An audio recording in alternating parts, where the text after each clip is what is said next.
Et maintenant, que va-t-il faire? Et pourtant, il ne craque pas.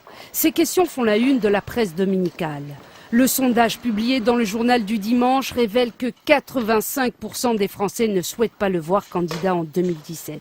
C'est un nouveau coup dur pour le président de la République, un de plus. François Hollande, hier soir, visiblement désemparé au sommet de l'OTAN. Ça ne dure que quelques secondes, mais dans le contexte actuel, forcément, elle interpelle. Image d'un président abattu, visiblement préoccupé. La dette publique, ne pas régler ce problème-là, ne pas affronter la question qui est posée dans toute l'Europe qui débouche sur cette récession. Donc, ce qu'il paie, c'est le mensonge. C'est un menteur et en fourbe par-dessus le marché. C'est-à-dire qu'il entraîne les gens à croire des choses pour le seul plaisir ensuite de les navrer. Confession intime passe en format papier. Alors Triveller livre tout sur sa relation avec François. Franchement, moi, je veux pas savoir. L'idée d'imaginer Hollande en missionnaire sur Valoche, avec en arrière-fond le bruit du va-et-vient parasité par les miettes de croissant, je crois que je préfère voir la vidéo d'une décapitation d'otages.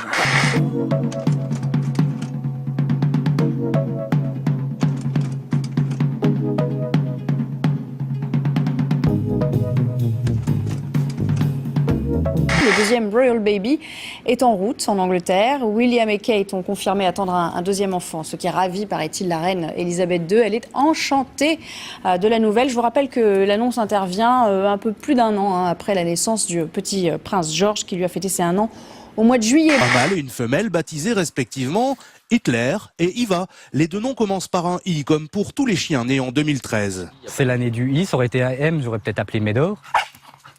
Pourquoi pas? J'ai pas de raison particulière. Hitler, Iva, même si l'orthographe est différente, il est facile de faire le rapprochement avec Adolf Hitler et Eva Braun, la maîtresse de ce dernier. Il y a cette compétition de portée de pinte. Ça se passe bien sûr en Allemagne. Le principe est simple, transporter le plus de verres sans renverser la bière. Oula. Le vainqueur a réussi l'exploit, regardez, de servir 27 pintes sans rien renverser.